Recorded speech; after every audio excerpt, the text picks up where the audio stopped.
Hallelujah, hallelujah, hallelujah, hallelujah, hallelujah, hallelujah, hallelujah, hallelujah.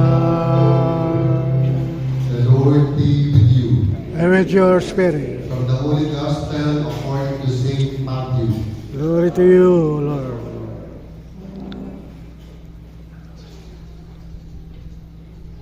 When Jesus saw the crowds, he went up the mountain, and after he had sat down, the disciples came to him.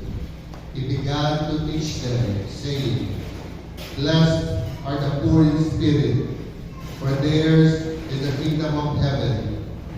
Blessed are those who mourn, for they will be comforted. Blessed are the meek, for they will inherit the land. Blessed are they who hunger and thirst for righteousness, for they will be satisfied. Blessed are the merciful, for they will be shown mercy. Blessed are the clean of heart, for they will see God.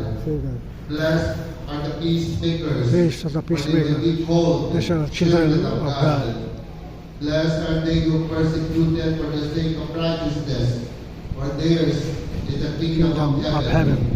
Blessed are you when they insult you and persecute you, and utter every kind of evil against you falsely because of me. Rejoice and be glad, for your reward will be great in heaven.